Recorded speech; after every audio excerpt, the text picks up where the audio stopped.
ما انا علیہ و اصحابی، جس پہ میں اور میرے اصحاب ہیں.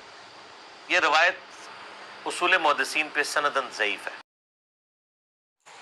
والی روایت جو ہے نا کہ جی ما انا علیہ و اصحابی، اس کو البانی صاحب اور شیخ زبیر علی زئی صاحب، البانی صاحب اس کو حسن لغاری کہتے ہیں، شیخ زبیر صاحب تو کہتے ہیں جعلی، اور اسی کو تختہ مش بنایا غامدی صاحب نے کہ جعلی روایت ہے. مولانا ساق صاحب بھی اس کو جعلی، وہ روایت واقعی جعلی ہے. دروغ گو را حافظہ نہ باشد، جھوٹے آدمی کا حافظہ نہیں ہوتا. وہ ایک جگہ پہ بات کچھ کرتا ہے، دوسری جگہ پہ کچھ بات کرے گا، تیسری جگہ پہ کچھ بات کرے گا. یہی حال مرزا جرمی کا ہے کہ وہ ایک جگہ پہ بات کچھ کرتا ہے، دوسری جگہ پہ کچھ کرتا ہے اور تیسری جگہ پہ کچھ کرتا ہے، اور یہ جھوٹے آدمی کی نشانی ہے کہ اس کا حافظہ نہیں ہوتا.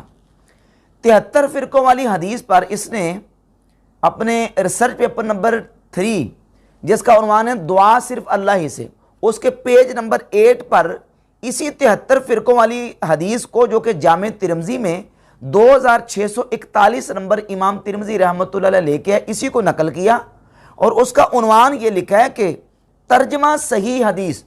ترجمہ صحیح حدیث صحیح بھی لکھا اور پھر اس کا ترجمہ یہ لکھا ہے کہ نبی صلی اللہ علیہ وآلہ وسلم نے ارشاد فرمایا، بے شک بنی اسرائیل 72 فرقوں میں تقسیم ہوئے اور میری امت 73 فرقوں میں تقسیم ہوگی، ایک ملت کے سوا باقی سب جہنم میں ہوں گے.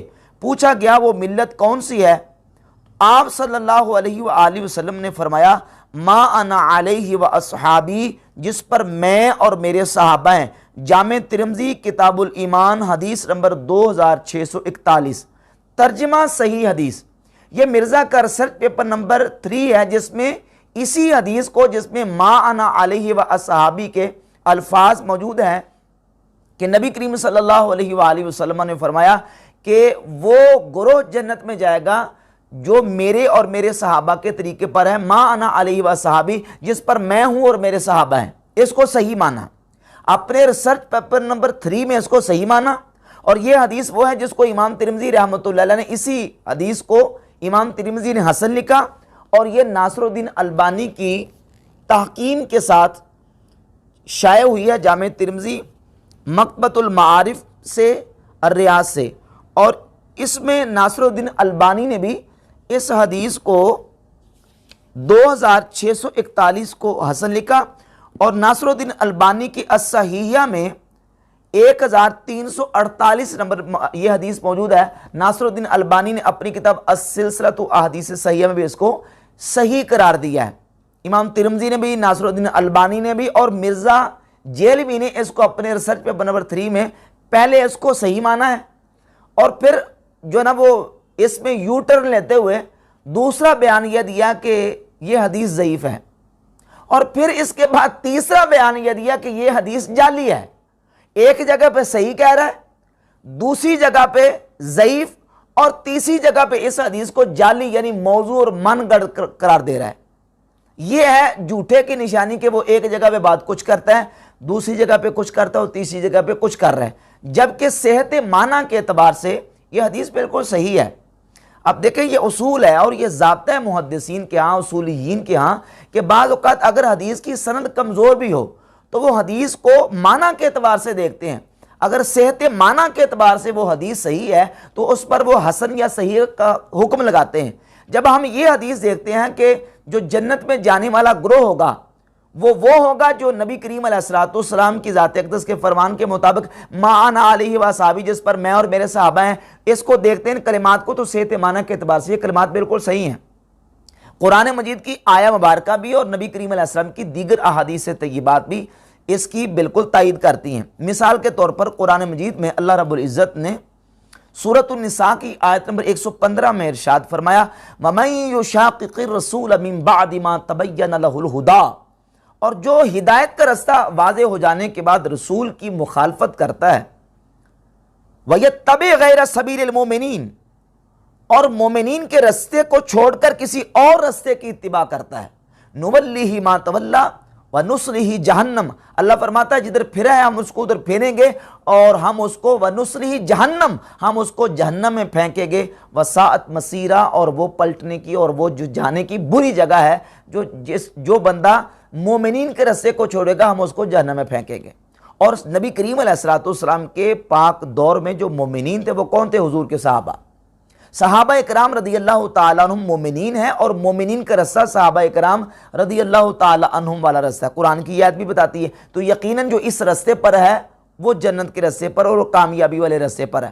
اور حضور علیہ الصلوۃ والسلام کی حدیث ہے جو کہ جامع ترمذی میں امام ترمذی رحمۃ اللہ علیہ 2165 نمبر لے کے آئے، امام حاکم اپنی مستدرک میں اس حدیث کو لے کے آئے، اور امام ابن بطہ نے اپنی کتاب الابانہ میں اس حدیث کو بیان کیا، اور متعدد طرق کے ساتھ امام حاکم نے مستدرک حاکم میں اس حدیث کو بیان کیا ہے کہ سیدنا عمر فاروق رضی اللہ تعالیٰ عنہ مقام جابیہ پر جب ٹھہرے، عبداللہ ابن عمر رضی اللہ عنہ فرماتے ہیں کہ آپ نے وہاں خطبہ دیا اور کہا کہ میں آج اسی طرح خطبہ دے رہا ہوں جس طرح نبی پاک صلی اللہ علیہ وآلہ وسلم نے خطبہ دیا تھا۔ اور حضور نے خطبہ کیا دیا تھا؟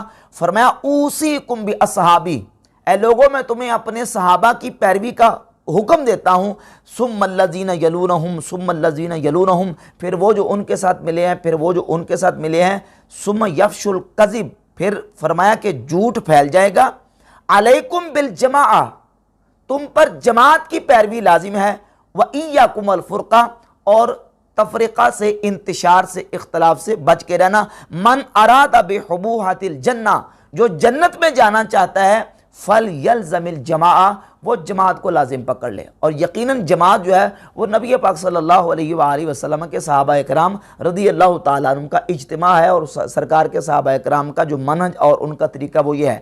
اور سنن ابی داؤد میں 4607 نمبر حدیث، صحیح حدیث ہے، نبی کریم علیہ الصلوۃ والسلام نے فرمایا من یعش منکم بعدی فسیری اختلافا کثیرا، جو تم میں سے میرے بعد زندہ رہے گا وہ بہت سارے اختلافات دیکھے گا۔ جب بہت سارے اختلافات پیدا ہو جائیں، علیکم بسنتی و سنت الخلفاء الراشدین، سنت الخلفاء المہدیین الراشدین، سنن ابی داؤد میں الفاظ ہیں، فرمایا تم پر میری اور میرے خلفاء مہدیین راشدین کی سنت لازم ہے۔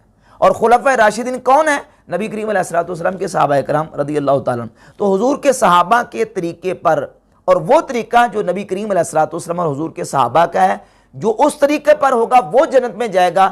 یقیناً یہ تمام احادیث جو ہیں وہ جامع ترمذی کی 2641 نمبر حدیث کی سپورٹ کرتی ہیں۔ تو صحت معنی کے اعتبار سے بھی ائمہ محدثین نے اس حدیث کو صحیح قرار دیا اور اس کو لائق احتجاج قرار دیا۔ اور مرزا جہلمی نے پہلے اپنے ریسرچ پیپر نمبر 3 میں اس کو صحیح کہا، پھر بعد میں دوسرا یو ٹرن لیا اس کو ضعیف، اور پھر تیسرا یو ٹرن لے کے اس کو موضوع اور من گھڑت اور جعلی قرار دینے کی جسارت کی۔